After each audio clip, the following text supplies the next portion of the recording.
Assembly and Eleki Toll Gate. Here, people don't go home as well. The same thing applies to the Lagos State House of Assembly. Okay, you know what I hope you would be able to get the Nigerians there to talk to us. You can have an interview with them. So we could hear from them how long they've been there and how long they intend to remain.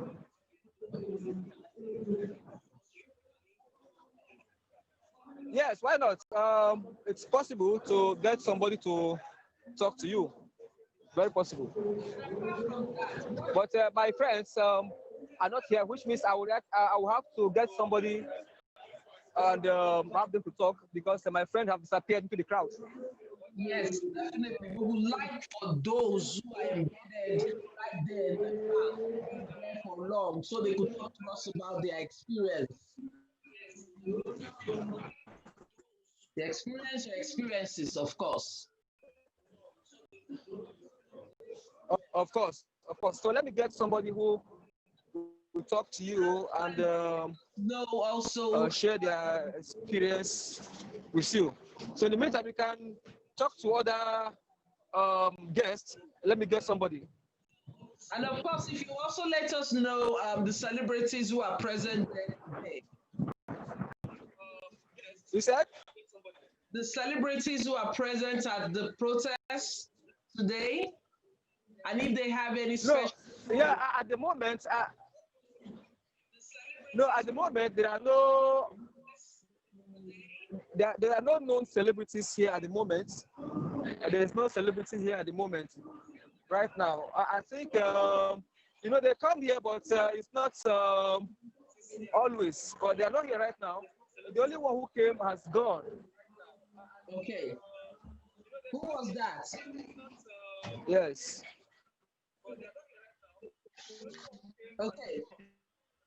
Thank you very much, Elias. I'm going to get back to you. I think it wore a mask. I think it was, I couldn't get his identity, but I think it was Black Baja or something like that. Oh, yeah, of course. He doesn't need a face mask. He's already wearing a mask already. Okay, then. Thank you very much, Elias. When you're ready for us, let me know. So let me see it's my guest. Thank you very much. I wonder. You? Okay. Yes, Mazi. Mazi, can you hear me? Oh, yes, of course, I can hear you as usual. How are you? I'm good. Yes. It's so good to see you after a long time. Yes. And I can tell that you're hardened by this protest. Well, I am honestly, if I'm being honest, I am utterly impressed. I am seriously impressed by what the younger ones are able to do. They are doing what some of us that we're not able to get to happen, and we must give them every support like we've been doing. I've made series of video. I call people out. Yesterday I was actually in Trafalgar Square, or also in the Nigerian embassy, but sadly people got dispersed because London had a new COVID law yesterday, according to the police, that certain number of people, not more than 6 people, shouldn't be allowed to converge together. And having said that, looking at the organizational structure, looking at what these young people are doing, and I encourage every single one of us to do whatever you can. I mean, you are aware in one of the groups that I believe you also belong to, you've seen what some of us have done. And I think I encourage everyone, if you're able to give money, please do. If you're able to make video, do. Whatever, if it's food, give anything, because the Nigeria that is going to be reconfigured after this is going to benefit everybody. It's, I can't say this enough.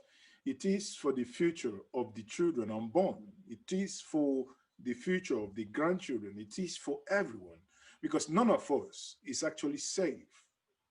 Things are beginning to happen as if everyone is now beginning to act as if they weren't aware that SARS was doing what they were doing. People were being shot every time and nothing happens. You know, I saw my governor yesterday when he went to, you know, one of those SARS offices that was closed. Now they said this is the CID that's taking over in Okuz in Anambra State. And he was saying stuff as if, hey, is that new to you? You're the governor of this state. You should know what is happening here. It's nothing but a dungeon where, you know, all manner of ills happens, and they say it to your face that they can waste you. That is normally their language, and nothing will happen, you know. And that's it's unbelievable the way things are happening. And I'm so happy that, you know, it must continue. It must continue until the government that is currently only engaging in rhetorics. Government must move from rhetorics to action, you know. And again, I ask, why can't government actually get into action? Now you have people that have been killed. What is stopping you from tomorrow being Monday? You set up, you know, you had enough time to set up you know, courts to marshal out, you know, to try these people with full camera glare. You know, camera will be televising it. If you're guilty, you're jailed. People are seeing it. They can convert actually those big televisions at Lekki, convert them to people there watching the courtroom. Oh, Mr. A, you shot this person. What was the crime? You took this person, Mr. B, to the cash point to extract 200,000 out of the 210,000 that he has in his account. Mr. C, you raped this layer, because honestly, that's the one that actually, when I think about it, I say, maybe those men should be, I don't want to say it on air, how I feel when, you know, people that ought to protect you, when they take advantage, especially of the young ones, when they take advantage of them. And these are people given ammunitions, given you know, state protection just to do their job, yet they are not doing it. And the government, to some degree, thinks this is a joke, that people are not serious. That's why sometimes you look at things happening and you ask yourself, is this government serious? Governments need to wake up. You know, these are things people have been protesting against. The other time, I mean, it's, you know, the sins of the, I don't necessarily want to say this is about SARS. This is about the Nigeria Security Service. Mm-hmm. Because we see when, is it IPOB, when they were protesting, you see the way they were treated. These are not the way you treat humans. We see how Shiite were treated. These are not the way you treat humans. So you think that the government, they're choosy about those who they punish? Well, not necessarily being choosy. You see, when a system is evil, it doesn't necessarily matter to them. The only thing is, as long as those who are connected, those who are within the 1% of the ruling class, because you do not expect the son of Obasanjo or the daughter of Muhammad Buhari, or maybe the son of Oshomole to be shot by SARS. Those who are the ruling class are the privileged ones. So it's a two-world that we see. You know, it's a two-world that we see. And, you know, I think, and I'm happy, I'm actually excited to see that in my lifetime, Nigerians are coming together to say enough of this rubbish. Enough is enough. This is not about the Oduduwa or the Niger Delta or the Biafra or the Ariwa or the Middle Belt or anything, but it's about saying we want to be alive. We are humans. You know, people are crying. You see, in Port Harcourt, when they had the candlelight 2 days ago, you can see the pictures that makes it human. These are human beings. These are people's daughters. These are people's sons and husbands, fathers, killed for no just reason, for no just cause, just because someone is randy, because someone is, you just give them gun, they can do anything that they want and they think nothing can happen. That's sad. Thank you very much for that. Let me go to Baroness Jumoke. We want you to weigh into this. Well, what's your take on this protest that has been going on 2 weeks now? Some say it's a long time coming. You know, it's definitely welcomed by all. Why didn't we sooner? Why do we just have to wait for a lot of our there's a lot of by the way, good evening to all the other panelists. And thanks, Rose, for bringing me on. You see, there's so many factors, that are being played out. And when we talk about SARS, SARS, unfortunately, the scapegoat. There's so many factors. It's not just about SARS, about pay, it's about health services, it's about education, it's about so many things in Nigeria. And you and I were talking earlier on, and I was discussing panel yesterday that, look, isn't it ironic that this is happening in Nigeria's 60th independence anniversary in the same month? About a couple of weeks ago, we had our independence anniversary. That's actually true. Yeah, and this is happening. So it's about coming of age as well. And I don't think, it's kind of like, it's not coincidental that this is happening, basically, really. I think it's talking about our generation, which is the baby boomers, that's those of us born in the 50s and the 60s, and of course the generation X, or is it the generation before the current generation, which is our generation from 1964 up to about 1975 or so. We were brought up, our generation is a sit down, shut up, don't talk, don't ask questions generation. And we accepted everything that was fed us without asking questions. We're told that's how it's done. We don't question authority.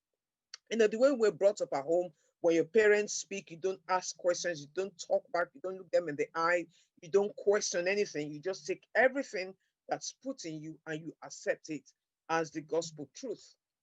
But our children, on the other hand, from the moment they can start to speak, they are the Y generation.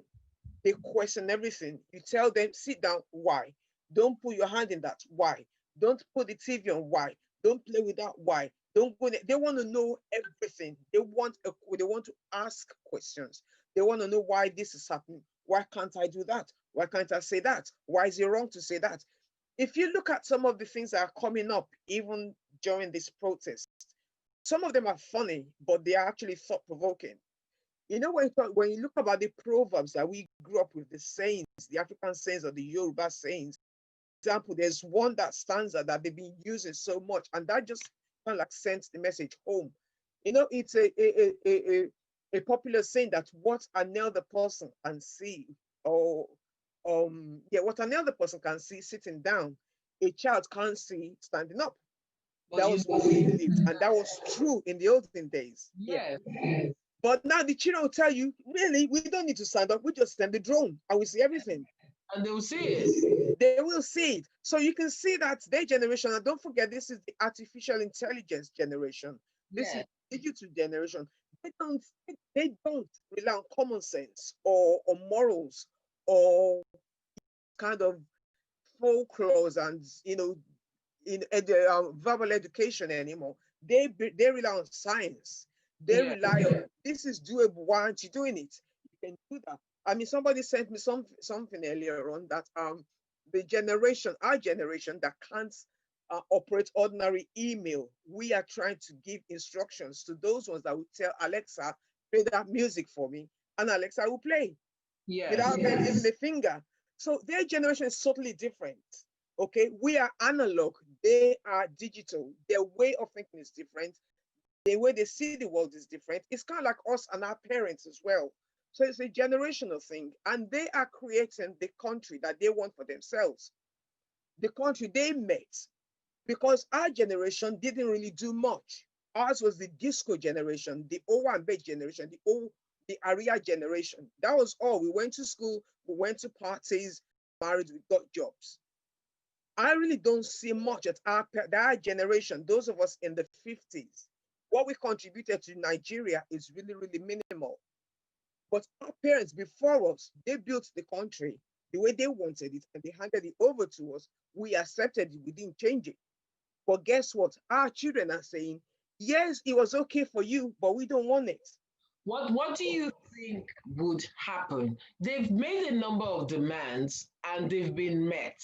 What do you think would happen after this? You know this thing that is happening. People are under the assumption that it's just a protest, it's just a demonstration. It's a movement, it's a revolution. Revolution does not come with just 1, 2, 3 demands. It has to be a change of culture. Okay. What we are looking at now is a change of culture. Cultures needs to change. Attitudes need to change. Mindset needs to change. It's not just about changing SARS from SWAT overnight, or changing police uniform overnight, or increasing police pay. That is not going to change anything. There needs to be a change of culture, the way we do things, the way we see things, the way we understand things. There has to be a change of culture, and that's not going to happen overnight. Okay. It's not going to be met by just answering 3 questions and just with a stroke of a pen. Okay, you go and do that. You release some prisoners. You go to jail. You prosecute. That is not it. People need to start to realize that, look, things are changing. And it has to be the general way of doing things that is changing. Look at COVID, for example. You do know what you and I are doing right now. It's the new normal. Yes. Before COVID, we'll be in a studio. We'll be talking face to face. We'll be looking at each other, talking close to each other. With COVID now, there's a new way of doing things, and people are getting used. As I'm talking to you, I'm on 3 different meetings. Yes. I've never been able to do that. I'm on my family meeting because it's my mom's birthday, and I'm on the Passion for African fashion show, and I'm going from one to the other. That's why I kept jumping out, in and out when I first came on. That is the new way of doing things, and I'm just in my bedroom. I'm not in any office. I'm not in anywhere posh. I'm just in my bedroom. You don't even want to know what I've got underneath. But that's the new normal. And people are getting used to it. People are getting used to that. This is the new, okay, like the other gentleman was talking about when they went for the meeting yesterday at Trafalgar Square, they were talking about the number of people that could congregate. The one they did in Manchester, they were actually telling them they could stay in groups of 6, in bubbles of 6. Even though there are about 1,000 of them, so they had to congregate in bubbles of 6, 6, 6, 6 all over the place. It's the new normal. Yes. People are getting used to new ways of doing things. And even after COVID, trust me, it's going to continue. So yeah, so we just have to flow with the tides. That's definitely exactly. That's basically what it is. So this is not going to be just about 5 million children coming out on the streets all over Nigeria, because it's not limited to Lagos. All over Nigeria, sleeping under the stars and making noise and singing.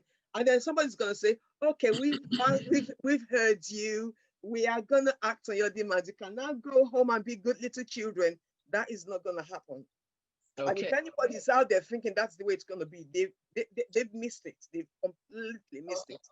So I know you're quite busy with a number of meetings, so I'm going to get back to you, and I hope you'll be listening to us and following what we're doing. Because now I want to talk to Dr. Adebisi Adewale from Scotland. Hello, Doctor. How are you doing, sir? I'm doing very well. Can you hear me? Yes, sir. You didn't put on your camera. Yes, I pressed something and it went off, and I've been trying to get back to it. Unfortunately, I'm operating from my phone, which makes it a bit difficult. Yeah, but I can still say something. The camera button. Does the camera? I know this, but it's because I'm operating from my phone, and the screen of the phone can only accommodate a little bit. So I was doing that before you asked me to talk, but hopefully as I'm talking to you, I will still be trying. If I'm able to get back, I will do that. Okay. Thank you for inviting me to this discussion. First of all, I just want to start from the history of SARS. Well, it started in 1984. Yeah. During the military regime. And since then, the atrocities had been going on. Now, before SARS started, the brutality of the police had been there. In 1981, Kunle Adepeju was murdered in cold blood by the Yes. at the University of Ibadan during students' protest. And since then, there had been several uncountable killings of innocent Nigerians by the Nigerian police. Yes. All over the country. Our stars had been killed, football stars had been killed in Lagos. Someone who came from America to actually play for Nigeria, to make Nigeria shine, was murdered on the streets of Lagos. You know, it has been coming on and on and on and on. It is that today, the youths of today cannot actually accommodate this any longer. During our own time, during the military regime, I participated in many protests, many protests, and the police will make all possible to make sure that they turn our protests into something else. And before we know it, at that time, it was the military.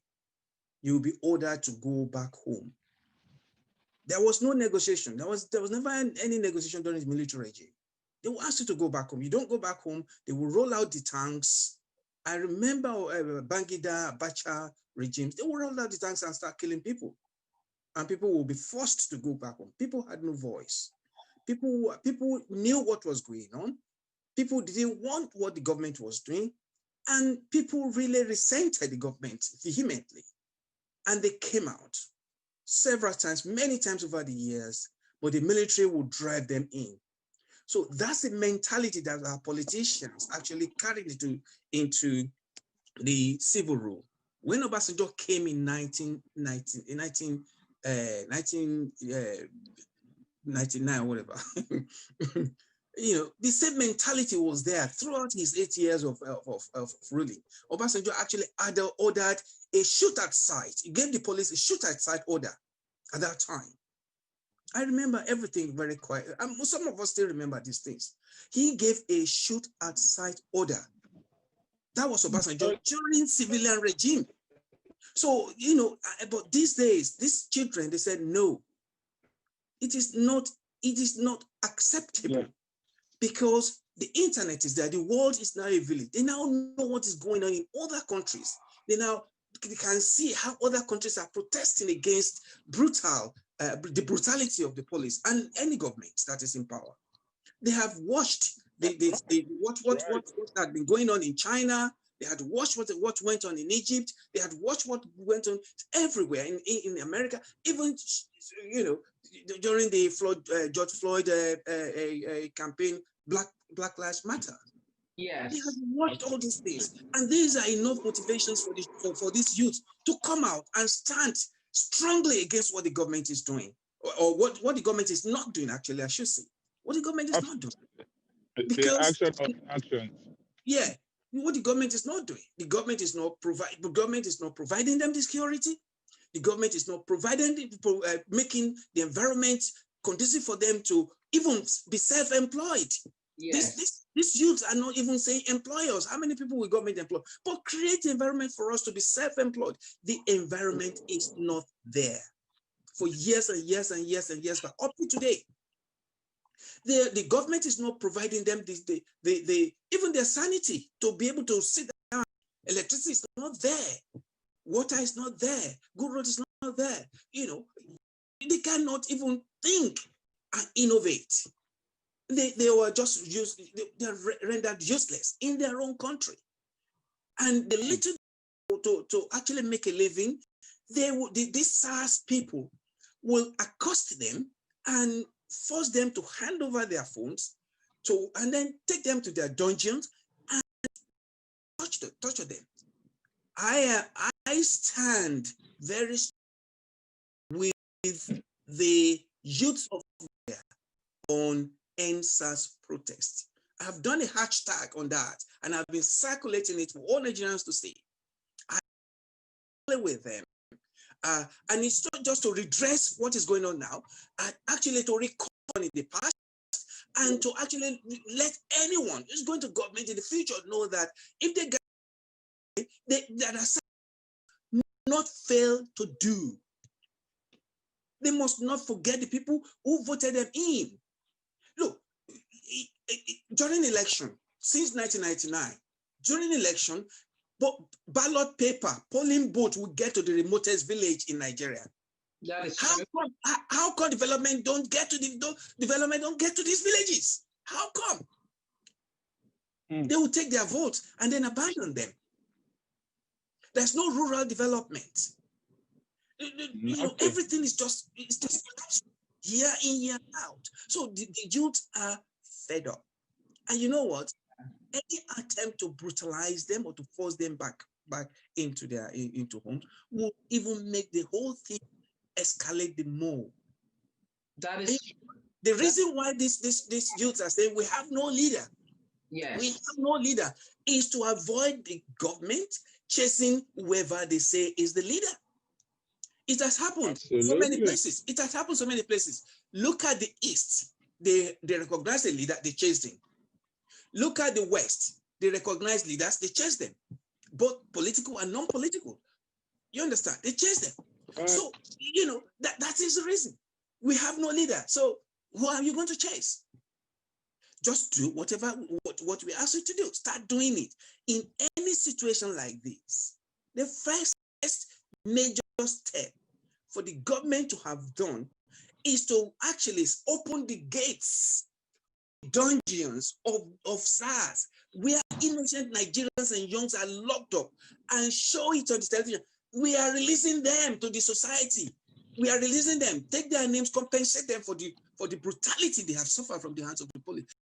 Doing that, they have to do something that you will see that they are doing something and they're ready to carry on to do it. In a situation of war, exchange of prisoners is the first step. We all saw the video where the Lagos State governor went to give to the Mr. President what the demands of the youths are.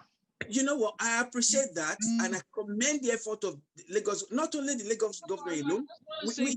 I just want to say something, sir. Okay. All right. Okay. They seem to be lost on what to do.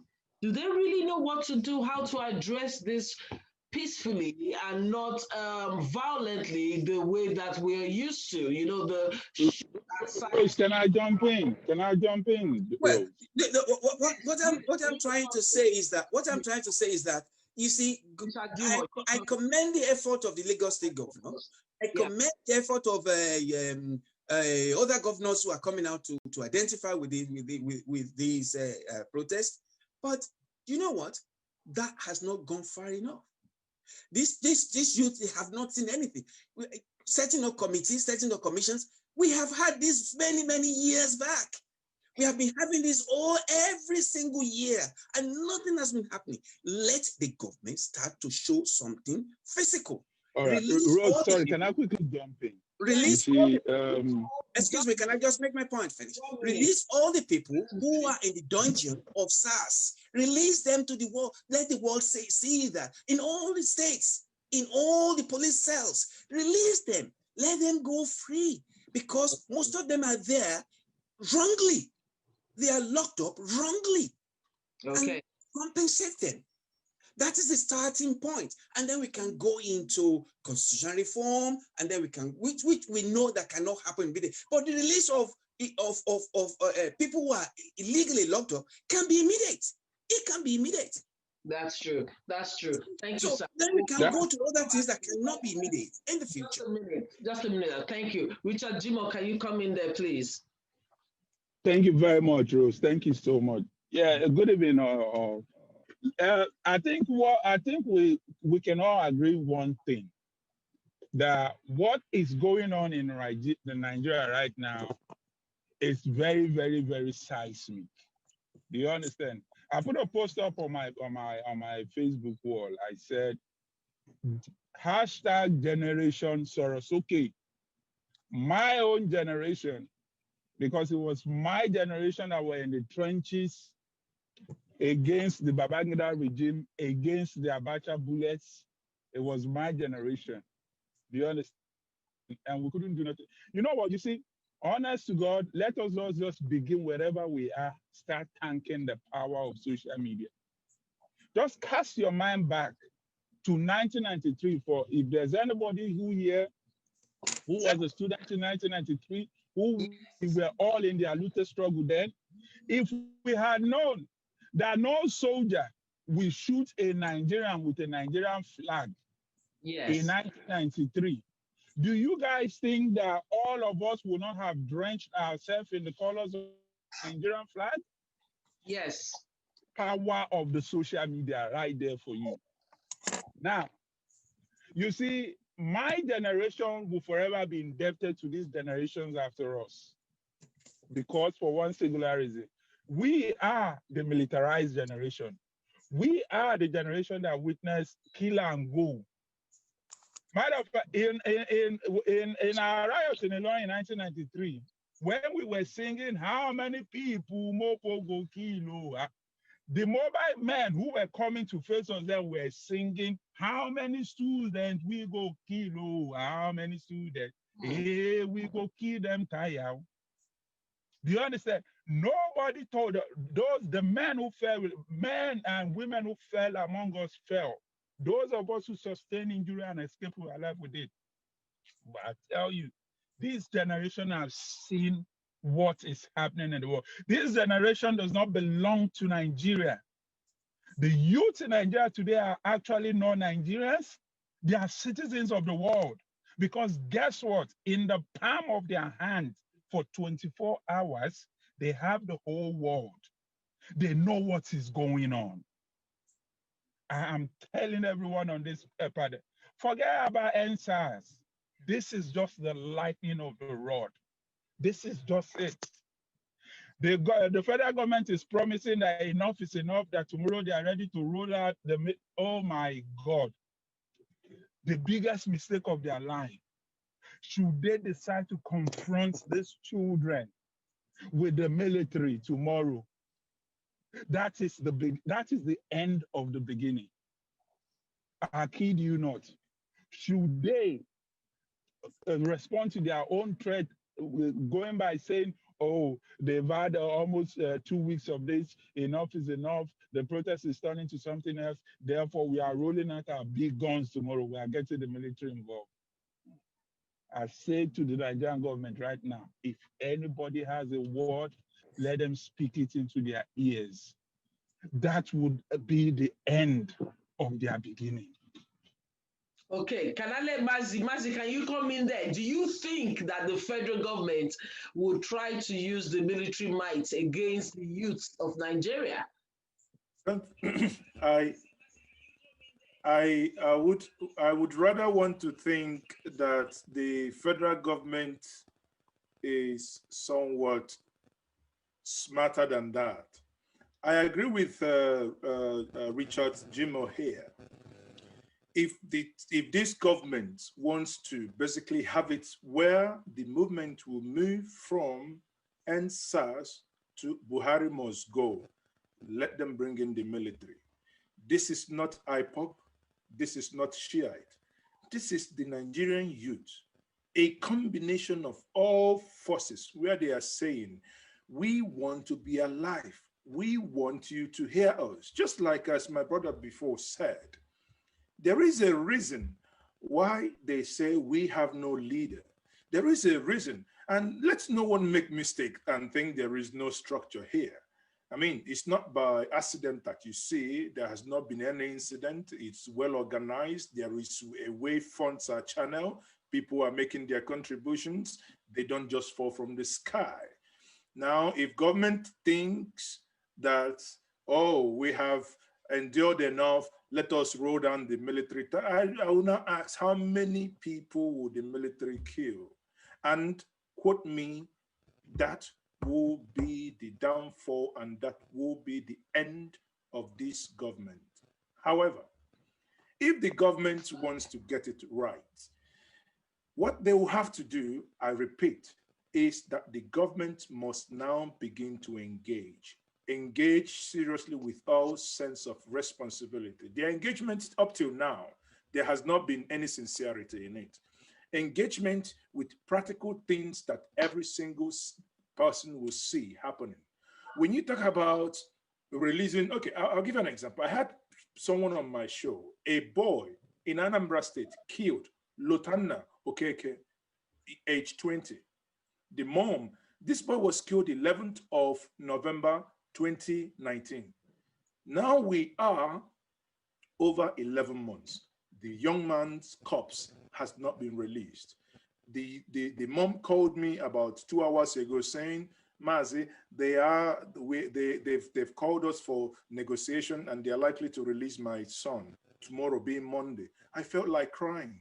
Then I asked myself, if not for this protest, a woman who has been asking, why did you kill my son? And the worst part is that the cops, the police officer that killed this young man in Anambra State is still a police officer in Anambra State. The person is still a police officer and he's from Anambra State.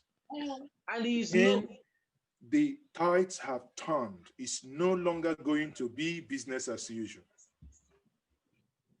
Absolutely not. Exactly. I have Ugochukwu Mora from Lagos, Nigeria.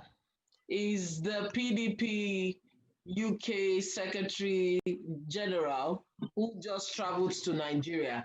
Please, can you talk to us about what you've noticed in Nigeria, sir? Hello, Rose and viewers. Good evening, everyone. I remain Ambassador Ugochukwu Mora. I am currently in Nigeria on a family visit. I joined the protest myself today, and I got firsthand the frustration on the streets of Nigeria. Okay. This is not an ordinary protest. No one should make that mistake. I took time to speak to the people on ground. There's one particular guy by name Tunde. He said, they said I'm uneducated. They said I'm Agboro. But the government is responsible for my lack of productivity. And now they have to for it. So there are millions who were let down by Nigerian governments, successive governments from 1960 till today. So this protest is very, very serious. In front of my house, there is no movement. Everywhere is blocked, from Ajah to Lekki, from Bega yesterday, everywhere. So the youths are very, very angry. This is far beyond the End SARS campaign. It's gone beyond that. So their demand will keep shifting until we have the new Nigeria that everybody is wishing for. So I can say to Nigerians in diaspora, what Nigerians need right now is your support and your prayers. Nigeria at this time is going through a very, very difficult moment. The economic activities are grounded. People can't go to work, can't go to their shop. With all due respect, Nigeria is not going. They are not going through a difficult period at all.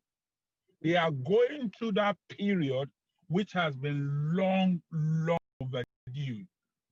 They are going through that period. This is more or less the Nigerian autumn revolution. This has been long overdue. It is not difficult at all. To the youth who are clamoring and demanding it now, I tell you, they are seizing their own destiny in their hands. So it is not difficult at all. Matter of fact, you need to see those gatherings, the joy and the jubilation. You look onto their face and you see a brighter tomorrow. Ambassador, I tell you, it is not difficult at all. They see a glorious well, I can understand. I can understand your interpretation of the word difficult. It depends on how you look at it. No one knows the end to this. Hello? I've just told you the end, Ambassador. The end is a glorious Nigeria. Yes, it depends on your interpretation. Why it depends on the depends on your interpretation.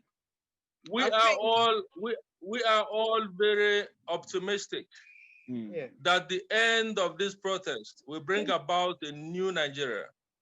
I am so excited. I went myself I made a video. I was with them. I spoke to them. I encouraged them to continue.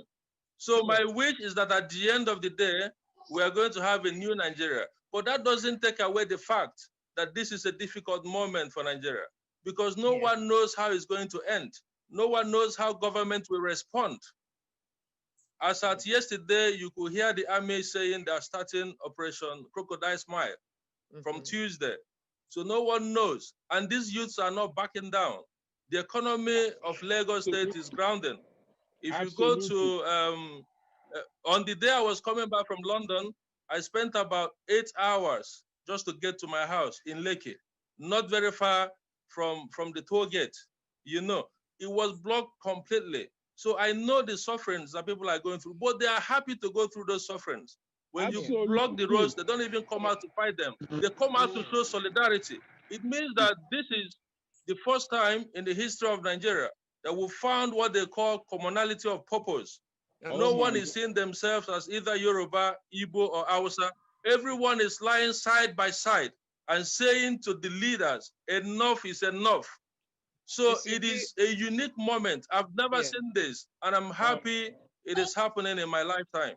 So I want to wish Nigeria good luck. If you judge by the sheer size of the crowds coming out, and it's not just limited to Lagos, it's in Abeokuta, it's in Shagamu, it's in Ogbomoso, it's all over the south, even Port Harcourt.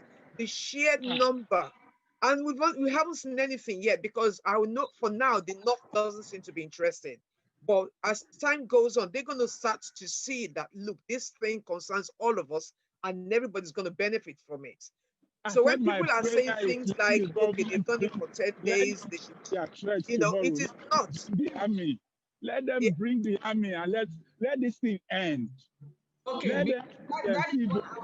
No, the thing is that what they don't seem to, somebody mentioned before that, you know, Nigeria, as bad as you want to think they are also very smart, because they know the eyes of the world are upon them.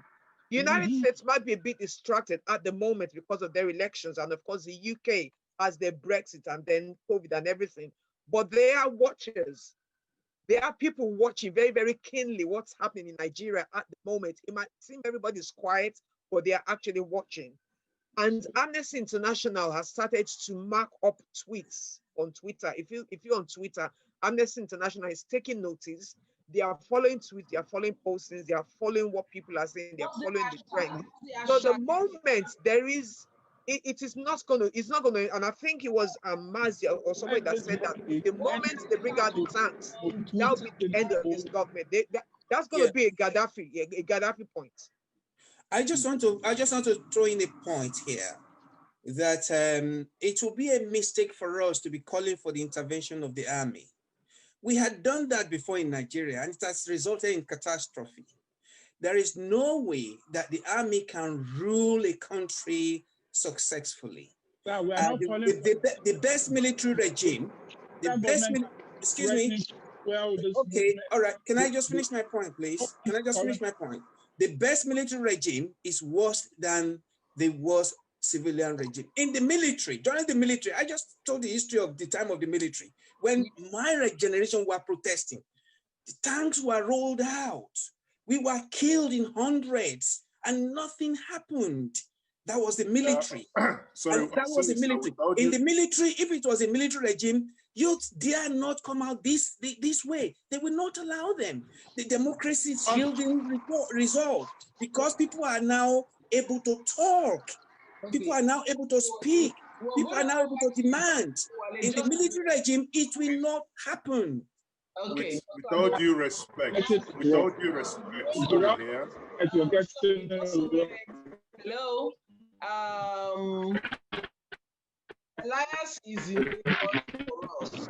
I just want to hear his contribution because he seems to be having challenges with the internet. Elias, if you could hear me, let me know when you're ready to go. So let us know what is happening live at the protest ground. I think I've lost him.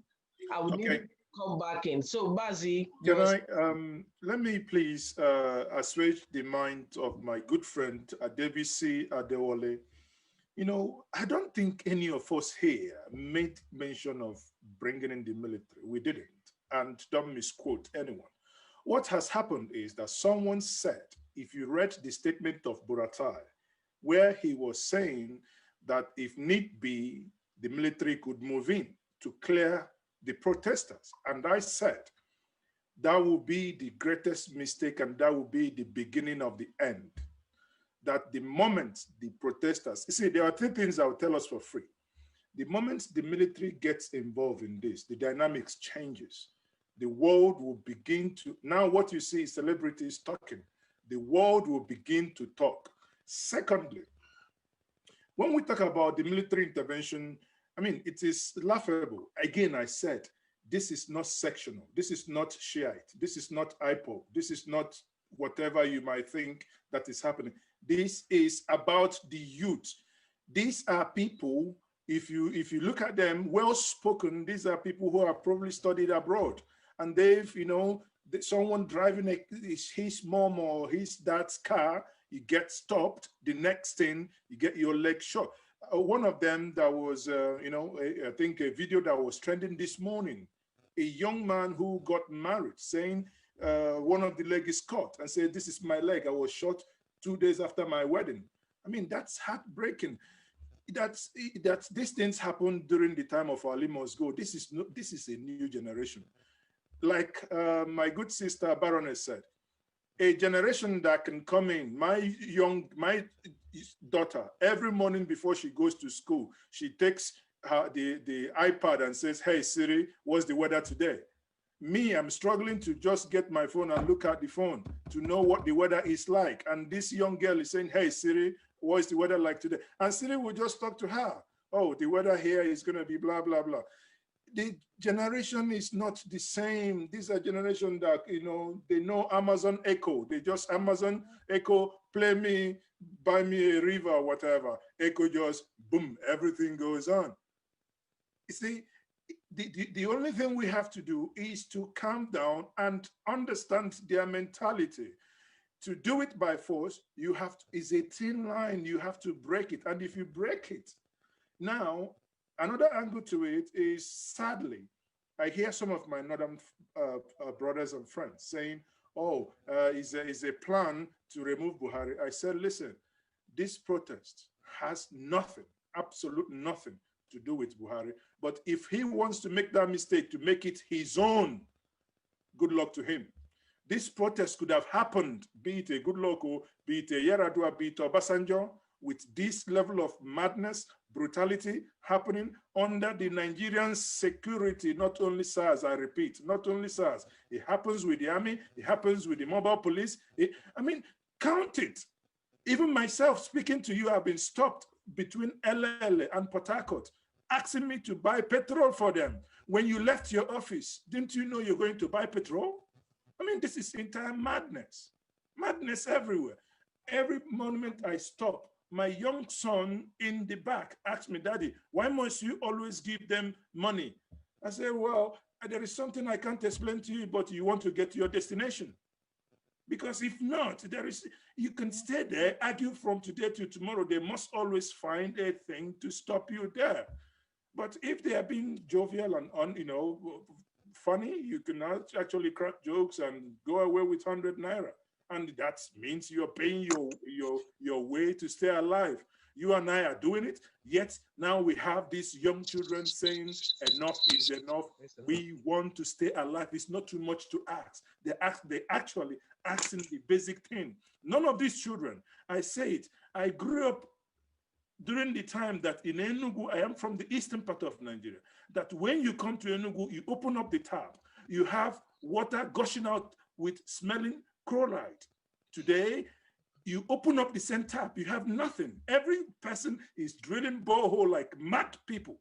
Everywhere, madness everywhere. You have to cater for your own toilet. You have to, yet we have Ministry of Water Resources. There is no place in Nigeria that has running water. And you want these same children, you send them to London to go and study, send them to America to go and study, come back, a riffraff, a non-entity, calls them criminals, and you want them to keep quiet. They are not going to keep quiet. Exactly. The best thing we will do for them is to give them the maximum support. I am giving them the maximum support, financially and otherwise.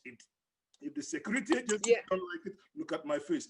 I am supporting this must continue. Either Nigeria is reformed or we do whatever we want to do with it. Thank you. Yeah, you know, I wrote an article a couple of days ago after I did my video. I wrote an article as a follow-up, and I spoke from the perspective of a diaspora mother, because I know some people are saying you are living in diaspora, it's not about you, you don't understand. Well, I said, look, I'm a diasporan. I grew up in Nigeria. I went to school in Nigeria, even born here, but I went to school in Nigeria, and all my kids were born here. I said, my son, my number 2, is 24 years old. He's traveled all over the world, all over Europe, but I will not let him travel to Nigeria by himself. No way. And you know, they ask all the time, Mom, want to go to Nigeria, want to go and play with our cousins, want to go and see grandma, want to go and see this. And I use all that to discourage them. They don't understand why I do it until I put it in my article and they all read it. And they're like, Mom, you never told us you were afraid of all these things. And then I started to explain to them that from the moment your plane touches down in Murtala Mohammed Airport, your problem starts in Nigeria. It is not just the police, it's not just SARS, it starts from immigration. Then I told them how they will harass you at the immigration point, how they will harass you at customs, how they will harass you with the trolleys, how they will harass you at the gate, all kinds of problems all the way down. Well, really, why do our men in uniform have such attitude? It's the uniform and the gun. Don't they train them to say you don't do certain things like this? This is how your counterparts in other nations do behave, or this is not like, you know, it's not professional. It's the orientation. It's the orientation. It's the orientation. The level of the quality of training they give them is not good enough. And then even where some of them had come abroad to train, and when they get back to Nigeria, the culture of the military, the culture of the police, actually is what is going on in Nigeria. They have this terrible culture. You know, the gun-trotted policeman at roadblock taking 50 naira, 100 naira from people. This money gets to the IGP. They report to they report to one immediate boss report to one immediate, and it goes on. And this is the reason why they will tell you, if we kill you, nothing will happen. And that is true. Nothing will happen. Nothing will happen. Many people have been killed in Nigeria. Many people have been maimed, have been shot. And to the IGP, what we have been saying is there's going to be a commission of inquiry. And this is the reason why these dudes, they're not ready to listen to all these commissions that the government is setting up. They don't believe in it. They don't believe in it. They want to see concrete action, something that will convince them that this government, because this government is the government that is in power now, will do what they are demanding for. It is long over. This is related frustration. Yeah, accumulated frustration, and it is now being vented out. And the people who are in the if I may jump in. Just hold on, sir. Just a minute. Let's hear from Ogochukwumora in Lagos, Nigeria. Yes, thank you. I've listened to everyone. The points are very solid. The issue of civil service is one area that people have neglected. Even as the protests are going on, no one is talking about it. The civil service is very important in every government, in the UK, in America. So no matter how good Buhari's policies are, they have to pass through the civil service to get to the people. And that is where we have the corruption. I don't know if you're getting me. If you come to the UK, for instance, have the Home Secretary, you have the Ministry of Defense. In America, you have those ministries as well. So they deal with the budget. They bring out the budget, they execute the budget, implement the budget. They give feedback back to the government. The job of the ministers is to supervise over those ministries. They don't even have power to release money. The permanent secretaries, the directors, they do have those powers. So the problem, majorly, the civil service, it needs a total overhauling. As I was coming into the airport in Lagos, I was surprised. It was the first time that no immigration officer asked me for money. And I was like, wow, it's like this protest is working, until I got to the custom and I said I had to settle. So at the point of entry, you are seeing the worst of Nigeria being paraded. Exactly. So we have problem with the civil service. People are being employed based on who they know and the tribe they come from. So we have a civil service that is defective.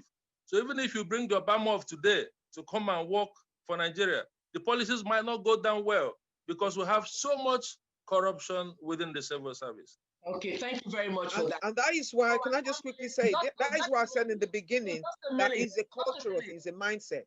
It's a, okay, because Elias is waiting for us at the protest ground in Lagos. Elias, so that the Benin road has been awarded several times. Yes, I know that. Let us hear from Elias. Elias, you could speak to us now, please.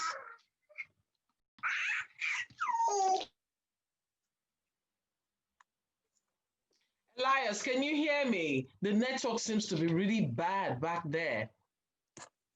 Engineer Okpanuga, if you can also hear me, he's in Trafalgar Square. What is happening there?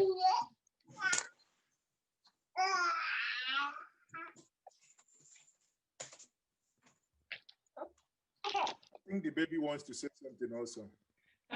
I do apologize, honestly. He's also from Nigeria. This protest also concerns him and he wants to make contributions. Elias, hi, I can see you, but I cannot hear you. Can you hear me? I think he's ready for us. Hello, Elias.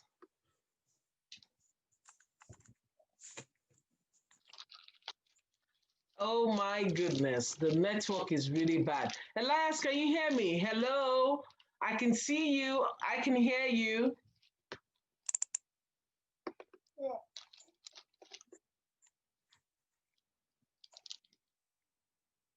Do I have to call him directly? Okay, Baroness, I think I'm going to allow you to have a go because you were saying something about the mindset of the Nigerian police. Yes, you know, yes, when Ambassador was talking about, you know, things changing at the immigration, but as soon as you got to customs, you know, that's where I started from. That from the moment you land in the airport, you don't even need to be out there. You know, and it's what, you know, what they call institutionalized racism here in the UK, or within the police at least. In Nigeria, it's ingrained into the psyche of the average Nigerian. And it doesn't matter where you work, whether you wear the uniform, whether you are in the civil service, whether you're even in the market. Because yes, these things affect all of us, but everybody has an iota of corruption in them. You go to the market and excuse me, you know the thing you're supposed to get your rice or your gari in, they will beat it up from the bottom. So basically, you're getting half of the measure you're actually supposed to be getting. So everywhere you go to, every part of the nation you go to, there is all kinds of corruption going on. It's just that there is more corruption in other places. For example, corruption goes to the point of violence and aggression. With the uniformed ones, the woman in the market cannot beat you over the head with a pangolo. The civil servants can use their own ways to terrorize you and to manipulate you. But it gets more dangerous when you face the uniformed ones, and that is when we had the greater problem. But it's ingrained in the psyche.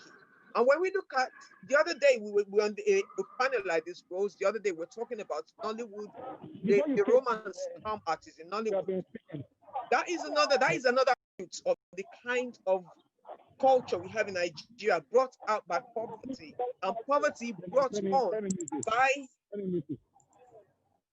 poverty that is brought on by the government, by cadastral attitude towards the welfare of the citizens.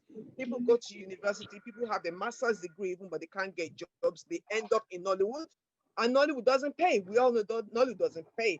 The girls have their side hustles, and that is why you see them building mansions in Lekki, buying Jeep and showing up on Instagram every day, because it's about who you can sleep with or how.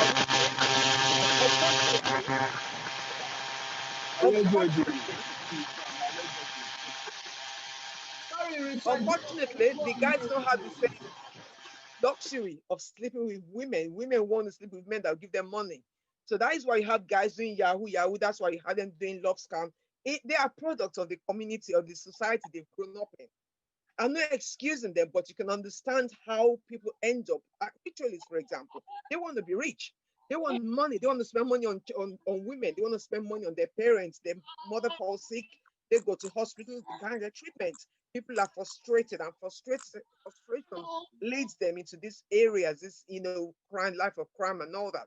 They are all products of the society they live in, and it's ingrained into each and every one.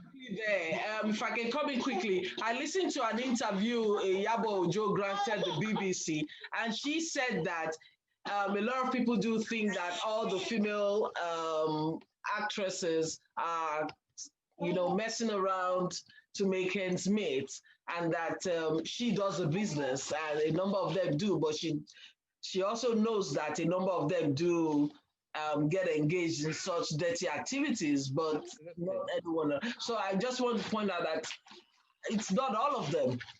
We can't generalize, obviously, without generalizing, but when you have 10 people and 7 people are involved in the act, then majority carries the vote at the end of the day. You can say out of all of them, maybe about 30% of them are clean. I know a couple of them have got, clothes stores and boutiques and all that, but still, they still have to be funded by somebody, to get the business. But, this is not picking on anybody in particular. It's just to say that it is a societal thing. And it's in every area. You want to get a passport, for example. There's decadence in the Nigerian society. There is. It's only by our leaders, and then the people try to make ends meet in whatever way they deem. Way they can. Absolutely. Absolutely. I mean, what brought on Okada, for example, the menace of Okada, what brought it on?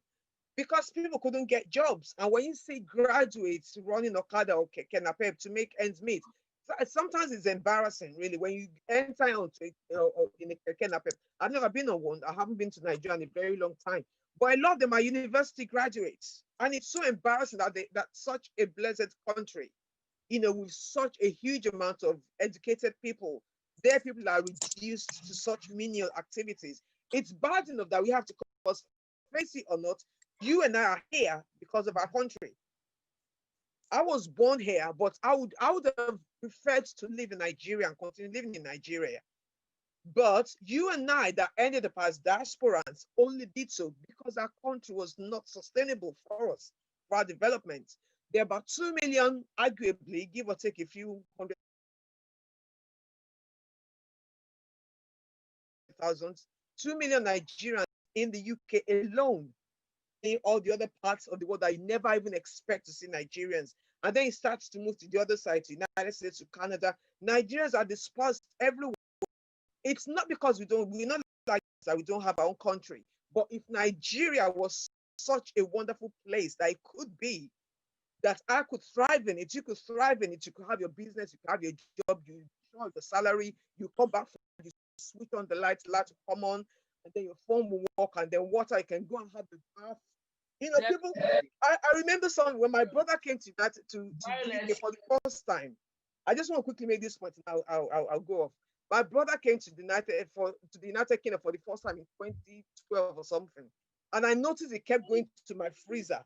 Now, this is very fun. This is just a story. He kept going to the freezer. He'll open it, and he'll shake his head and come again. And I was like, tell me, what is the problem? And he was like, he's 40 years old. He has never seen a freezer frozen up like that in his entire life. And it was such a new thing to him. Honestly, I kid you, it was like, wow, in Nigeria, the best you can get is a bag of ice block. So.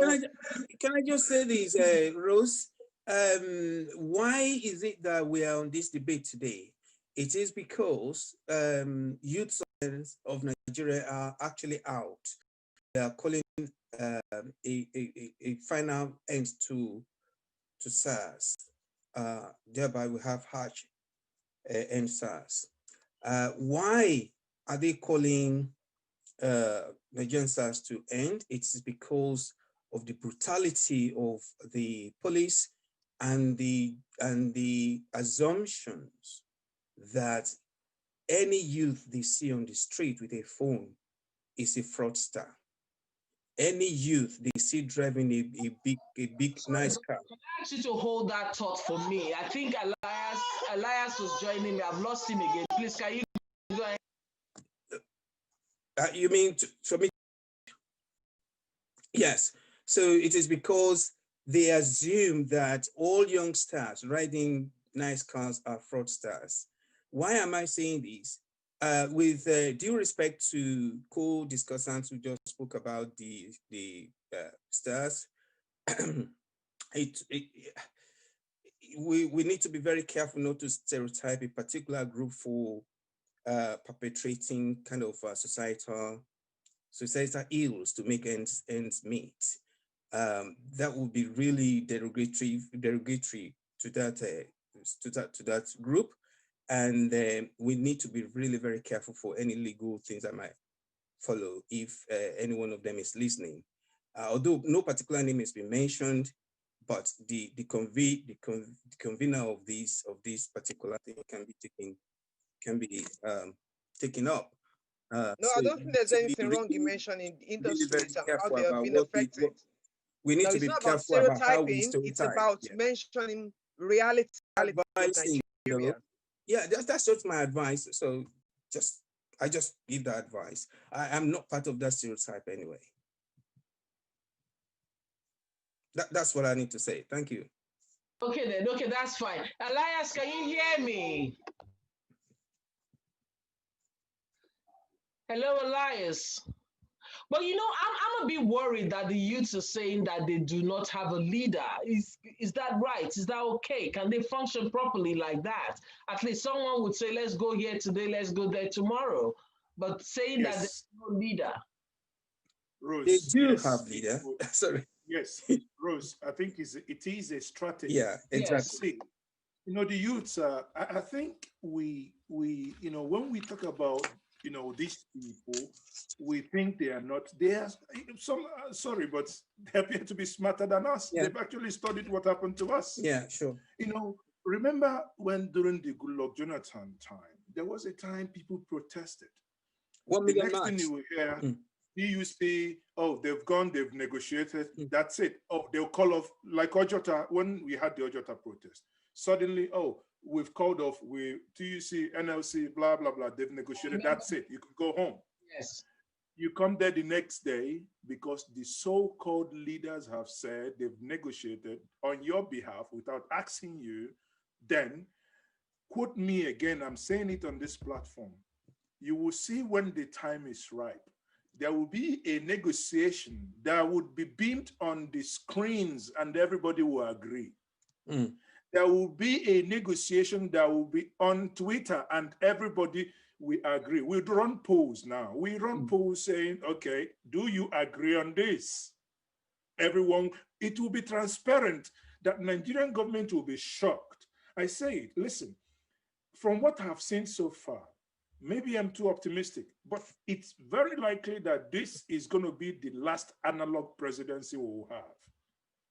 Things would not remain the same and they will never return to the way they were before.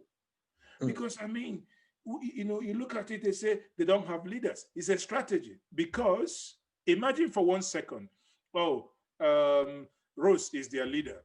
They will come to you, you disagree, the next thing they will kidnap you. That's all. I mean, the government have been doing it. That is their job.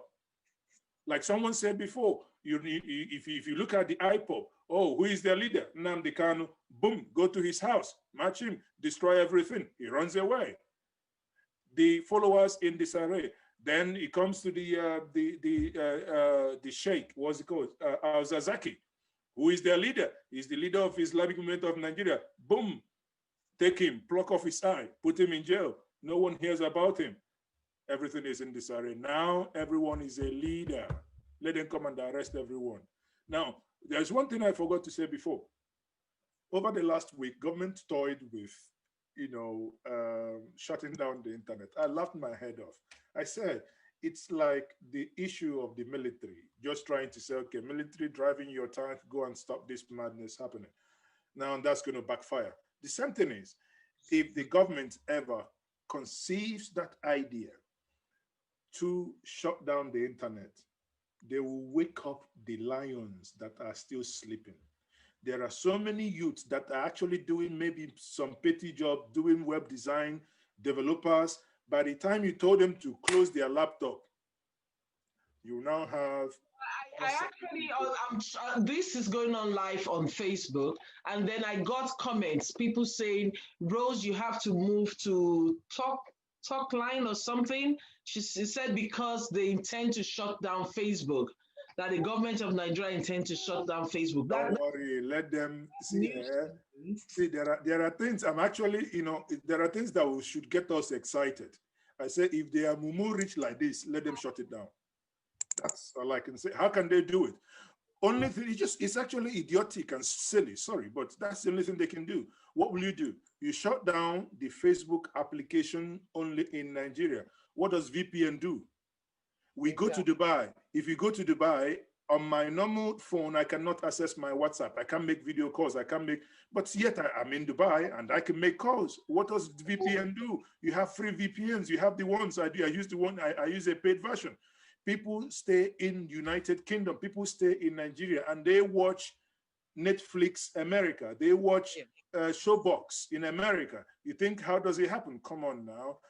If government ever thinks about that, that shows you that the government doesn't understand what is happening. If they are actually this, it gets you upset because it means you are not even taking these people serious. You are not even understanding it. Rather than address this, because listen, this protest could actually end within the next 7 days. If the people see you are doing X, Y, Z genuinely, like I said, there is no reason by tomorrow being Monday. There is no reason why all the SARS officials that we know, we people know them, people that you killed somebody's son, a brother, and they said, this is the person that killed my son. They know their name, they know their telephone numbers, and they've reported, they have in a police complaints number. There is no reason why speedily, within 2 days, 3 days, 4 days, these people should not be brought to book. You know, people are seeing it. Mr. A, you killed my son. Mr. A is in handcuffs. Come on now, we are human beings. The anger will begin to subside. The other things that you talk about, actually, see, one thing that is very sad here is that the government, this protest is actually, if government was if this government actually has head, this protest gave them a truckload of ammunition to do the right thing. Now banking it on, oh, the people want me to do it. You can now do away with all the things they can argue before, oh, it's very difficult to do. You could actually now go in with all full force saying, I want to do this because that is what these people are demanding, not to make it. When I see these excuses, oh, they want to do this, they want to try block internet, block this. I mean, it makes you want to think these people are not serious. Honestly, they're not serious. Tell me the reason why you have electoral law last year that you signed into it came to the point the president will sign it. 1 year has gone. This electoral law, has it gone back to the National Assembly? Say, okay, these sections are the sections you didn't agree. Can you amend it, bring it back? I will sign it. Now, we had 2 elections. We had election in Edo State. We had election in Oshun, and this sorry, is it, what's it called, Ondo, is it?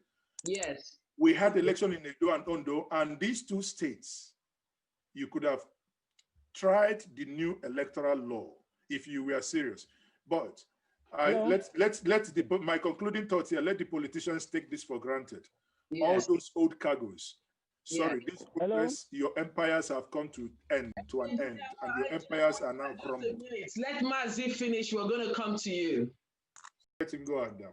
Okay, so we have Engineer Kwanuga live at the Trafalgar Square, where the candlelit service is holding for the souls that we've lost during this time. Yes. Let him. Okay, go ahead, sir. Oh, thank you, Rose.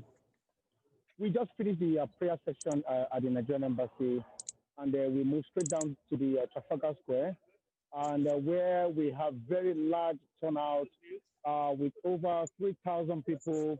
I'm expecting more I just got to hear from one of the organizers that this candlelit program is being organized by the Jesus House. Is it? Oh, I thought it was Jesus House. Oh, oh, so sorry. Please, I think that's an information.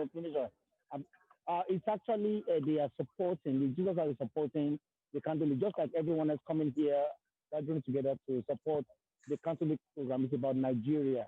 It's not about a single person or a single group. It's about all of us.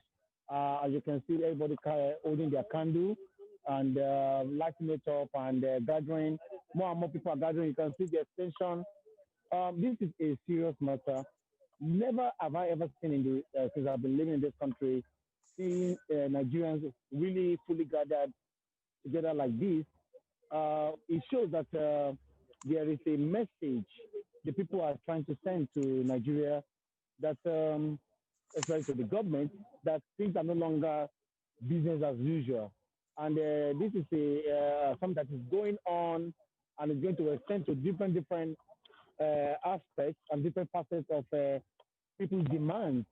Remember, government is not is owned by the people. Yeah, the people. I mean, government is the government itself does not own the people. The people own the government.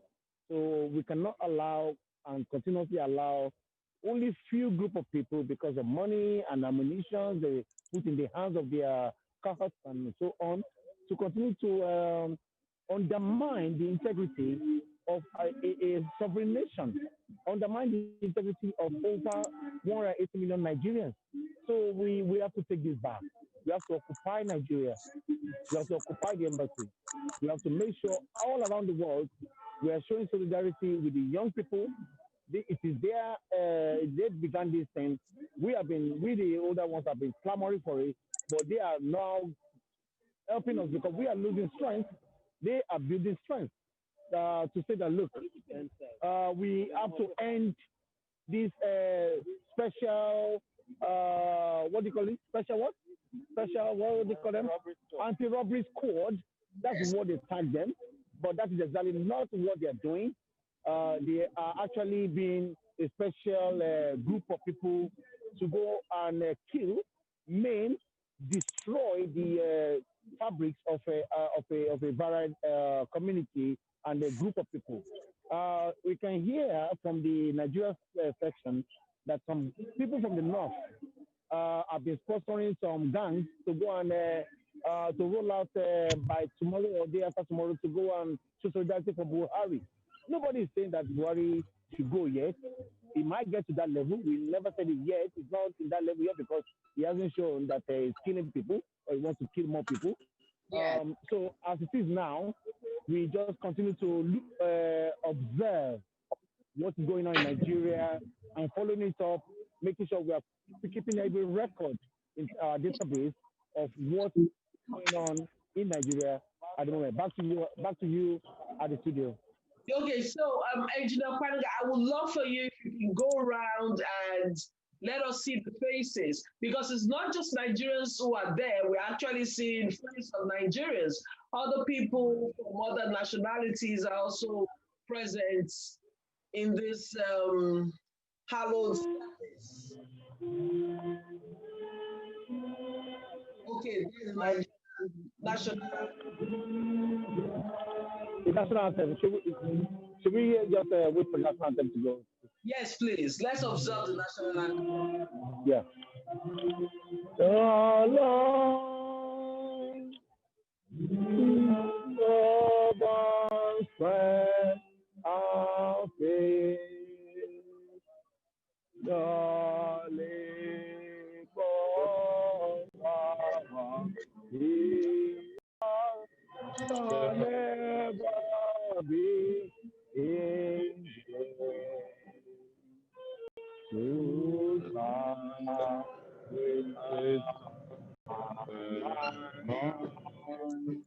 one nation bound in freedom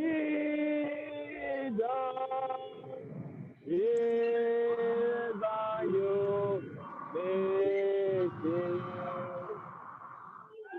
can I like my candidate? Sorry, can I like my candidate? Yes. I wish they sing the second stanza. The second stanza of the national item is actually that which depicts and connotes what is happening in Nigeria right now. I wish they could sing the second stanza. Yes, I was expecting. I was expecting them to sing the second one. But let me throw this to the House. What is your impression of this turnout? You're saying there are like over 3,000 people. I know this is the entrance to the square, and you can see how fully packed it is. There are quite a lot of people out there. That's very encouraging. Yes. Yeah. That is quite huge. That's very encouraging. It's a very huge crowd. Never in this.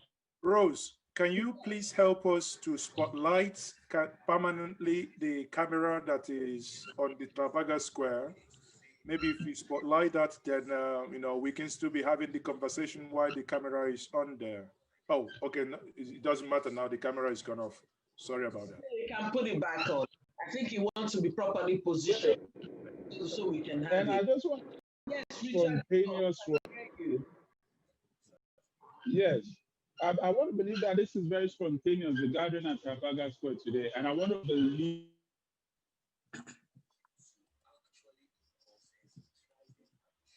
Are you having issues with your connection? It seems so. Another thing that is worthy of notice in this going on in Nigeria is that this is how any political party. It's about government.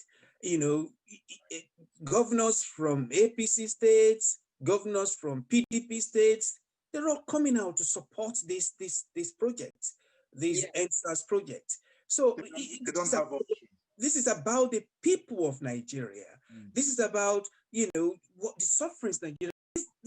Today's governors, the people who are in government today, who are governors, most of them were students during our own days, during the military regime. They went past this kind of thing before they came to me. And I'm not in their position. Maybe when they, as government ministers, as whatever, maybe the system they met there is making them handicapped.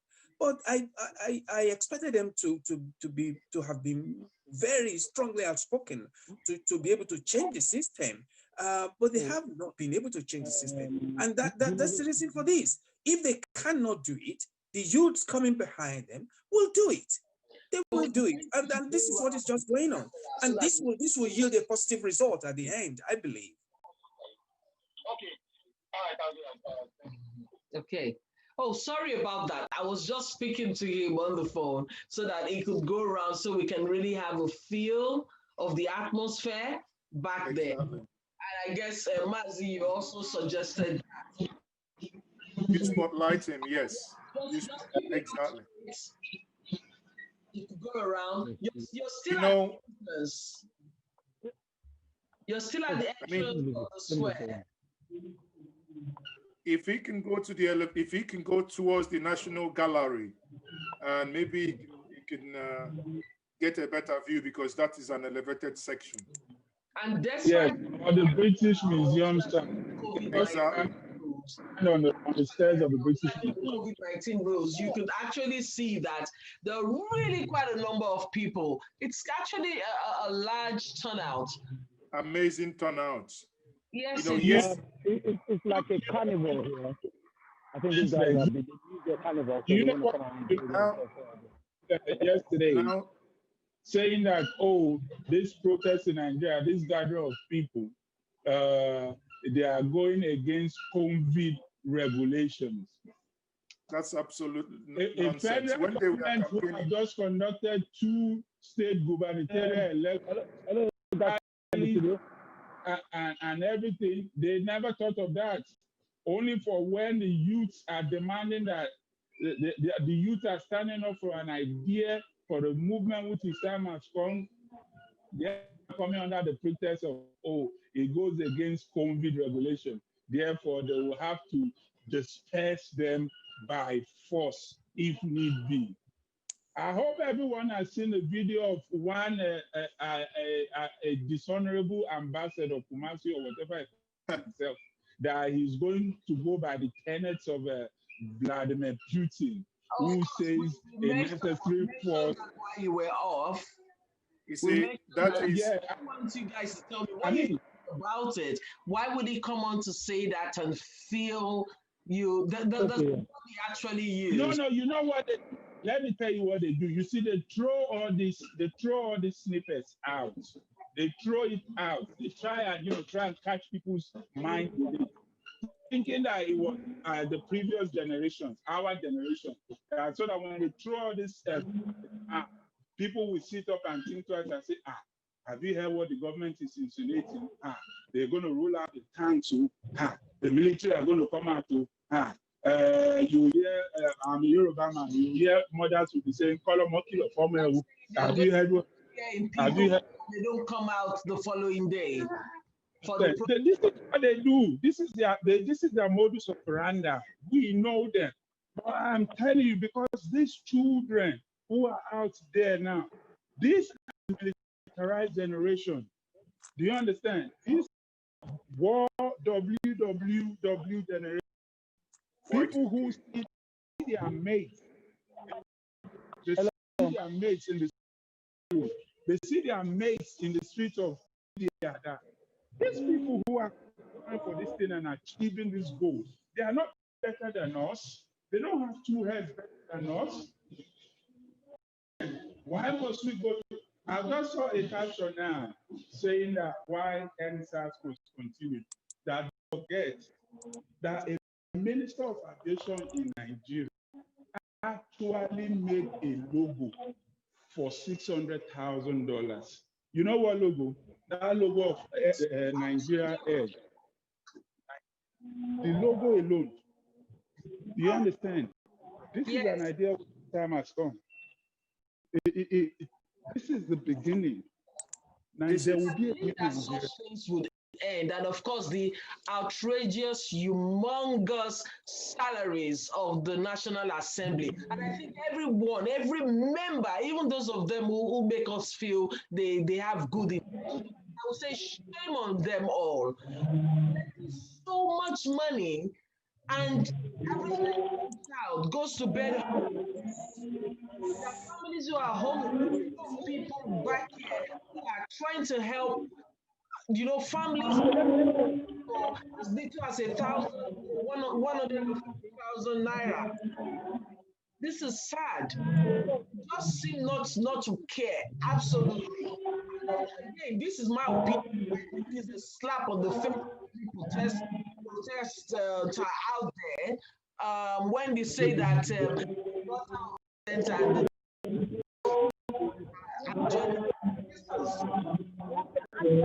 joining the protest. For me, I think it's a laughing matter. Because they didn't school in Nigeria, they all schooled abroad. How would they know the pain of the people? They can't know the pain of the people. Rose, that sister was saying earlier on about how corruption has become so endemic in Nigeria. I tell you, I don't blame the average Nigerian who is corrupt, because he doesn't know better. He doesn't. Corruption has not become a thing of a choice in Nigeria. I am telling you, it has become a way of life, a means of existence. You see the example she gave about that woman in the market who will have to knock her mudu or the agolo of rice or gari just because she wants it to go the extra mile. Yes. That extra mile will feed their child. There's this funny video. I don't know if maybe anyone has seen it on the social media, whereby there's a woman who's trying to buy, I think it was granite from an aboki who was selling from wheelbarrow. Now, when the woman packs it, she packs it with her hand. Do you understand? And puts it in this thing. When the aboki saw that, oh my God, this woman is literally packing half of my market. The man just got vexed and just got everything from her and threw back into it. It is a way of life. It is just a survival. It's a survival instinct. No, It is not that. survival or just the average Nigerian, because even if we talk about the leaders, we'll definitely now fall back on the people. But that's why, because of how leaders are looking for shortcuts. Rose, listen, it is how the leaders have bastardized the base, the people, to that point whereby somebody can say a computer graphic generated logo of a facade is siphoned government funds up to the tune of 600,000 to produce. Do you understand? Imagine the number of human beings in Nigeria today that $600,000 will change their destiny. Not better their life, change their destiny. Do you understand what I'm saying? This is why everybody in Nigeria wants to cut corners. It is because of what the government has been doing year in, year out upon the populace. Upon the populace. These people live life. When I first got to this London, I used to work in the Emirates Stadium. I tell you, I met some top brass people from the society, the creme de la creme of the British society. And whenever I tell them that I'm Nigerian, they're like, so what in God's name are you doing here? The Nigerians who we know, who run in our own circle, they come down and close down Harrods and Knightsbridge. They are Nigerians. Do you understand what I'm saying? It is year in, year out bastardization of the populace, which has led to this. It is not something which you just started yesterday and said, oh, okay, if you're expecting change from the top, you try and do better. It doesn't work that way. Change from the top. This holistic change must come from. You need to mute. You need to unmute your phone, Rose.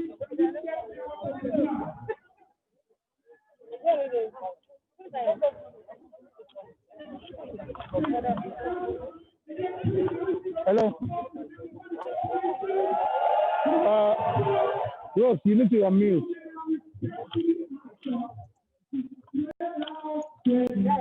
Oh, sorry. I was actually speaking. It's just the way it works. Thank you very much, Richard Dimo, for your contribution and knowing that you needed to mute your mic. What do you say? And guy is doing this coverage. You see what I was saying? I mean, just look at that.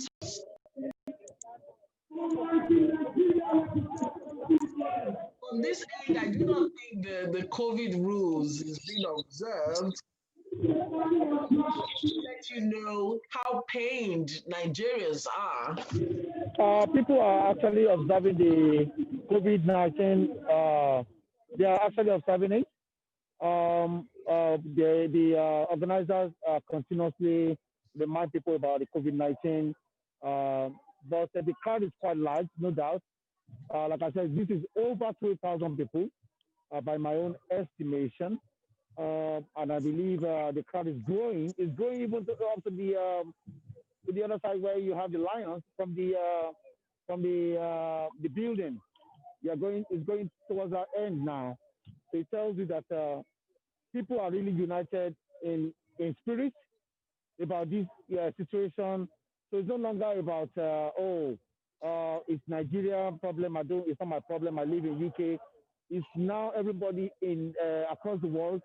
They are feeling part of this issue that's going on in Nigeria. It's a demonic situation, and we cannot allow to let this continue without crying out. We need to cry out because we are being surrounded by people who just want to kill people without any cause. I mean, we've seen the videos. There's nothing that I am saying that is different from what is already known by everybody. And so we are saying what we already know. We are not adding to it. So, and the videos are there. People are being shot at point blank. Quickly, before we round off, would they want to say something? Me? The people who are present there, do you want to get 1, 2, or 3 people to talk to us about how? Okay, hold on. you. Yeah, let's see if one of them would like to.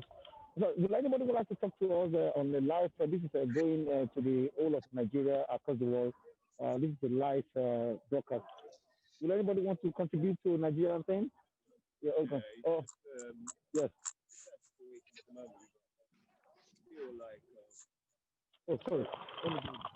Hello, sir. Good evening. Hi, everyone. How are you doing, sir? Thank you for joining us.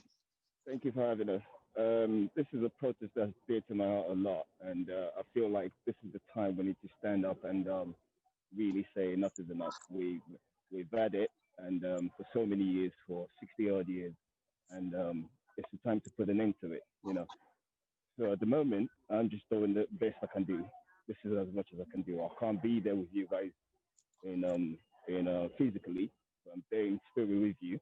I support the movement, and I support everything that stands for. Let's do this. This is now. We've had enough. Enough is enough. We want more than we deserve more. Basically, we deserve more. Thank you very much. Can you say your name, sir, please? Thank Fantastic. you. That's good. If you can get someone else, we want them to tell us what they are feeling right now. And what they would like to say to Nigeria. They want to go back home, but they have no home to go to. Hello, thank you very much for agreeing to us. What's your name? Pepper, Tommy Pepper. I can hear you, madam. Tommy Pepper. Temi Tokwe. Hi, thank you. So we just want you to talk to us what the atmosphere is like over there, and of course the message you would like to give to Nigerians, the other protesters in Nigerians. It's very packed, like supporters, and very diverse as well, very diverse. The message I like to give to Nigeria is that we need to change. There needs to be a change. Yeah. I really can hear you. We can hear what you said. Oh, so I said that the atmosphere is very beautiful here. Everyone has candles, it's lit, and there's a lot of diverse people here supporting our country. And the message that I want to give is Nigeria is that we need to change. There needs to be a big change. Thank you very much, Temi Tokwe. Thank you. Thank you, sir. Applaud you, and of course, we're all making history. Yeah. Thank you. Okay. Definitely, we'll get the Nigerian of our dreams. You're just joining us. The Trafalgar Square in London gathered for a candlelit session to honor the soul of this time. Sorry. Yeah, hello. So I'm going to have to leave. How are you doing? Thank you very much, everyone. Bye-bye. All right, then. Sir, thank you. You still following us one way or the other. Thank you. No, go ahead. Who am I speaking with? Hello? My panelists, go ahead and speak to us. Yeah, hello. So, well, we're very emotional here as we are today. Everyone's just holding up a candle and feeling the impact. I mean, I've got my story. I'm sure everybody that goes to Nigeria have their own stories. And that restricts people from wanting to go home. So the most thing is if everyone keep coming together and if we can ask for a change so that nature of the Nigerian government in general can just be suppressed into, we're just asking for at least 50%. I mean, life is good in the UK. We want the same life for the people in Nigeria. It's just as simple as that. So hopefully all our voices can make a change. I wouldn't mind coming here every day, but this is the UK. We have to keep it in a very peaceful way. I wish I was there in Nigeria. I would be on the streets with all my brothers. Well, that's about what I have to say at this moment. Yeah? Thank you. Okay. Thank you very much. Thank you very much, sir. We appreciate you. All right, then. Thanks a lot. You didn't say your name, though. My name is Olatunbosun Ogedengbe. Okay, thank you very much. Promotion space. Thank you. Okay. That's good. I'm in the Jeshama. Papa Warrior. We are here today. We'll do it to the end. That's good. All That's right. good. We all want to be in Nigeria, I mean, to join the protest, but what can we do? Whatever we could make solutions, we will. Okay. Thank you. All right then. Thanks a lot. Final, you've done well. All right. Thank you. Keep it up. Thank you. All right. Just talking to All my right then. Bye. Bye. Yes. Thank you so much for your word.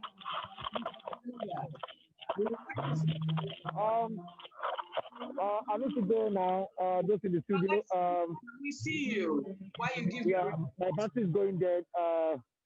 Hold on. Okay, yeah, my battery is going dead. I need to go now. I really thank you so much, everyone that has been on this program. You guys are awesome.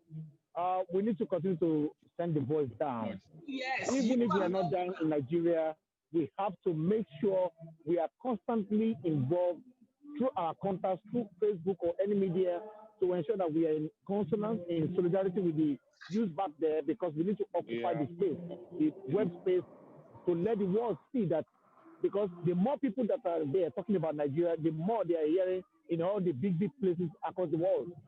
So please don't let us stop here. We have to continue. Even me, I have to. This is my first time of coming for protest. I don't go to protest at my age. So, but I came for this one because this one resonates with the children, with the young people that are dying, and they are dying without cause. We cannot. I mean, look at my daughter. She spoke to you earlier on. I mean, I've never taken her home because I don't want to take her to a place where she will die because she went to her country of her father. So until they saw the country out, I'm not taking my children to a place where they will kill them. So that's it. It's as good as that. It's as bad as that. And we are losing a lot of money for that as well. Because we cannot, the tourism, imagine how much money we will be spending if we are going home every time. We are losing a lot of money because these people just want to hold on to the country and hold on. They don't care. So as long as they are getting the oil money, it's okay for them. And everybody can go and die or leave the country. That's what they're saying. Anyway, back to the tip. Thank you very much. God bless you all. Yeah, Faluga, thank you. You enjoy the rest of your evening. And you too, yeah. Thank you, thank you. So, Mazi, did you have a feel of it? Yes, of course. I mean, I did, and I was, I'm thinking, if I knew, I mean, I spent my time yesterday. I came out, I joined the prayers afterwards to the Nigerian House, or what they call the Nigerian High Commission. And, I obviously not much happened until the police came and dispersed and everybody went home. Now, the good thing is that every single person, irrespective of what you're doing, again, I say do something. If you're watching, you're doing something. If, those of us here as panelists talking, commenting, we are doing something. There's anything. You tweet, you write on Facebook, you share. When these videos, when you watch them, please share the video, like the video, comment on them. That's something, because it's a protest. This protest actually started with Facebook, from Twitter. And many people don't know actually what got this to a point that it became so wide was when Flutterwave was actually, when the rumor started, that they blocked the account, the link to send the. So many people who didn't know about this actually started knowing about it when the issue of Flutterwave came on board. And thanks goodness that the feminists eventually brought out an account that people started paying money. I mean, you saw it from the other group, Kenny, myself, and a couple of others. We arranged ambulance for those that got hurt when, and again, and when, it's encouraging when the doctors at the end of the day saying, okay, guys, today, through your help, the ambulance you guys brought, we're able to treat 203 people. And you go to sleep, you think you've done something amazing to yourself, because at the end of the day, it's about the lives. It's about our children. Look at this man now, the guy at Trafalgar Square saying it. That girl that spoke to us is nothing less than 18 years old. She hasn't been to Nigeria. She's not happy about it. He's not happy about it. Baroness here said that the children haven't been to Nigeria. I mean, again, it's that thing that many people, because there is no way you would have stayed in a sane society, not like many of us. I mean, I keep saying it. We were born in recession. I was born in a disillusioned community. We grew up in recession, in disillusionment. So it's no longer news to us because that's where we were born, we were raised. I went to primary school when there was no, when we were too poor to buy sandals. There's what we call Okoani in Igbo. That means a time where the sand is so hot. We will see pots of water. When your feet are so hot, you go in there and you dip them and you're still walking. These are things, and at the end of the day, we are trying to move this same madness, this same nonsense to the younger generation. I mean, someone before now was talking about the Lagos-Ibadan Expressway. I mean, that is absolute insanity. Since before 1999, that road has been under construction. Now, till PDP stayed 16 years, it was under construction to a point that a man we knew in Benin, was called Mr. Fix-It because of that road. Every year, but billions are being budgeted for that road to be done. Do you think if we are serious, that road couldn't be done in a year or maximum 2 years? It's gone now, no accountability, all those exactly. So all those billions. And somebody said before now, I come to that, somebody said before now, airline logo. It is actually, I think that was said by Richard. Richard, hold on. I think that was said by Richard. And when you think about it, we spent millions coming to Farnborough here in the United Kingdom, in Surrey, to launch an airline. That airline was launched on PowerPoint. That airline died on PowerPoint. That's all. And when you look at it, that logo and website was designed in somewhere in the Middle East, and we spent about 600 and something million. Now you ask yourself, and this is the most painful part of it. If we had a nation, if we had people that had gray matters in between their skulls as leaders, what would have done is it was an opportunity for them to bring together the young people to say, can you give us a befitting logo? Bring 1 million or 500,000, let them do a competition. I tell you, I kid you not, within 1, 2, 3 days, the Nigerian youth will give you amazing. There is one guy now on Instagram. Some of you must have watched his video. What he does, he draws his on paper, plays music at the background, operating Nigeria. The other time he did Nigeria like a pregnancy one, a woman. The other time he did Nigerian police with a friend. The other time he did presidency, 3D, whatever. We have amazing talent, but why is the government so clueless? Not only this one, the ones before, they are all the same. Bunch of people not fit for purpose. We bring them in, they keep holding us down. For how long shall they do that? Airline gone. Someone talked about blaming the opposition. I said that is the dumbest thing I have ever heard. That means these guys do not understand it. How can you blame opposition? Opposition they are as scared as you are. Because again, I said it and I'm going to repeat it here. This protest has put all these political buccaneers, all these grandpas, all these people who they are, some of them contested the last election, and some of them started opening political offices now to come back again to contest, and they are in their 70s, heading to their 80s. Come on. This time around, they will know that the youth will say, we do not have leaders, we are leaders. And for the first time, you will see that people will begin to push for something to happen. And it is already happening. It's not about that people will push for something to happen. These are things already happening. A nation that you campaigned and you promised that you're going to bring change. When you came to power, people asked you about change. You started telling them, oh, those asking for change are unpatriotic. And then I say, go back to your freaking manifesto, 2015. The first page says change. The second page says, this is how we are going to do it. What are you doing about it? Aren't you people a bunch of jokers? I mean, and they still ask you why the youths are angry. One thing I usually say, I think nobody has a right to hold Buhari responsible, because if you do notice, he wasn't saying anything. He didn't say anything.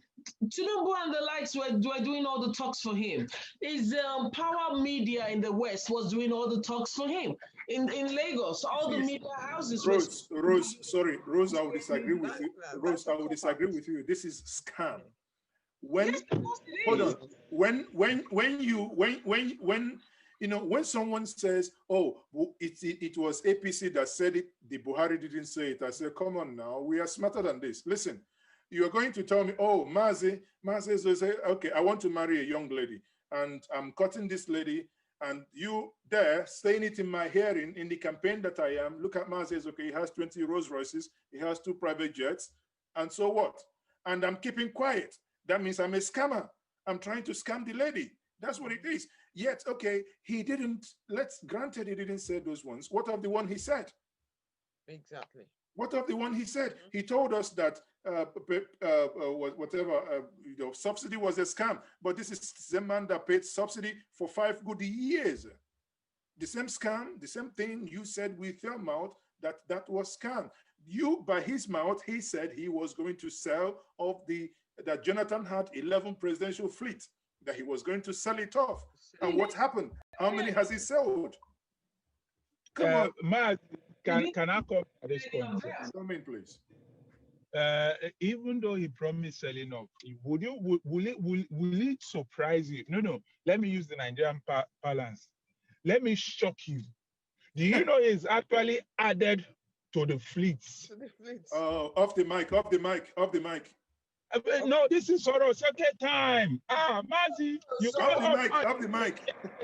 Yeah, but the reason that needed to do that is because the ones that are there not being maintained, they probably just sit on the tarmac. Nobody has how to maintain them. So rather than fix them, they'll just go and Mazi also mentioned that